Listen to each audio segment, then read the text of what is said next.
টানা ৫৮ দিন নিষেধাজ্ঞার পর আজ থেকে আবারও সাগরে নেমেছেন উপকূলের জেলেরা। মঙ্গলবার থেকে বিভিন্ন স্থান থেকে জেলে ও শত শত ট্রলার পটুয়াখালীর আলিপুর ও মহিপুর মৎস্য বন্দর ছাড়াও সাগর ও নদী মোহনায় আশ্রয় নেয়। এরপর রাত ১২টার পর থেকে জেলেরা ট্রলার নিয়ে সাগরে নামতে শুরু করেন। এদিকে নিষেধাজ্ঞা শেষ হওয়ায় কর্মব্যস্ততা বেড়েছে আড়ত ও বরফকলগুলোতেও। জেলে ও আড়তদারদের প্রত্যাশা এবার প্রচুর মাছ ধরা পড়বে। গত ১৫ এপ্রিল থেকে ১১ জুন পর্যন্ত ৫৮ দিন বন্ধ ছিল সাগরে সব ধরনের মাছ ধরা। নতুন প্রজ্ঞাপন অনুযায়ী প্রতি বছর এই সময় নিষেধাজ্ঞা বহাল থাকবে। এই নিষেধাজ্ঞা থাকবে বঙ্গোপসাগরের ভারতের জলসীমাতেও।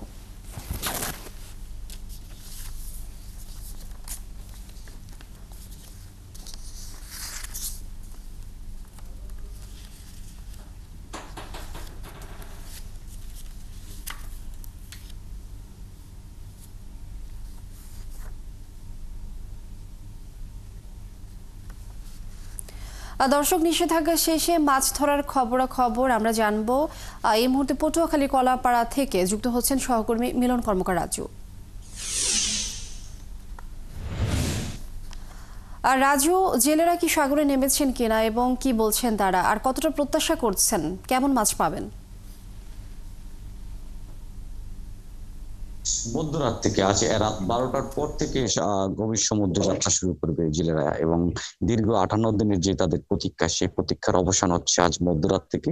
সেই হিসেবে আমি রয়েছি এখন আলিপুর মৎস্য বন্দরে। আপনি আমার পিছনে দেখতেই পাচ্ছেন যে জেলেরা কিন্তু শেষ মুহূর্তের কর্মব্যস্ততায় ব্যস্ত হয়ে পড়েছে। তারা ট্রলারে জাল গুছানোর কাজ করছে, এবং এখানকার যে জেলেরা তারা কিন্তু দেশের বিভিন্ন স্থান থেকে এসেছে। এখানকার যে এই যে জেলেরা রয়েছে এরা কিন্তু কক্সবাজার, হাতিয়া থেকে শুরু করে নোয়াখালীর বিভিন্ন এলাকা থেকে এসেছেন, এবং তারা এই আলিপুর মহিপুর মৎস্য বন্দরের যে খাপড়াভাঙ্গা নদীতে ঘাটে রয়েছেন সেই ঘাটে এসে আশ্রয় নিয়েছে। এবং আজ নিষেধাজ্ঞা শেষ হলে, আজ রাতের নিষেধাজ্ঞা শেষ হলে তারা কিন্তু গভীর সমুদ্রে যাত্রা করবেন, সেই প্রস্তুতি তারা সম্পন্ন করছেন শেষ মুহূর্তে। এবং এখানকার যে ব্যবসায়ীরা যে তারা ব্যবসায়ীরা কিন্তু শেষ মুহূর্তে আড়তের ধোয়া মোছা পরিষ্কার, এবং এখানকার যে বরফকল মালিকরা কিন্তু তাদের যে বরফ দীর্ঘদিন যে বরফ মিল কারখানা বন্ধ ছিল, বরফকল বন্ধ ছিল, সেটি কিন্তু আজকে থেকে চালু হচ্ছে। এর ফলে যে উপকূলীয় যে দীর্ঘদিনের ৫৮ দিনের যে নীরবতা ছিল, নীরবতা ভাঙছে আজকে ৫৮ দিনের নিষেধাজ্ঞা প্রত্যাহার শেষে।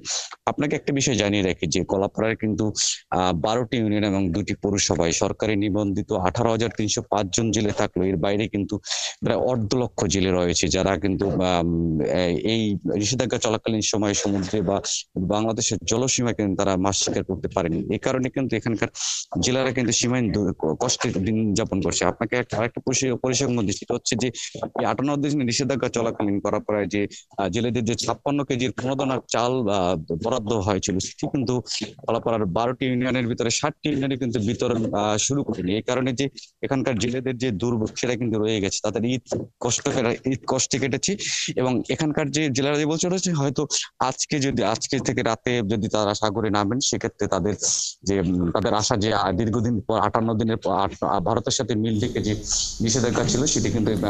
মিলন কর্মকার রাজু, অসংখ্য ধন্যবাদ আপনাকে। দর্শক, নিষেধাজ্ঞা শেষে মাছ ধরার খবর আমরা জানছিলাম সহকর্মী মিলন কর্মকার রাজুর কাছ থেকে।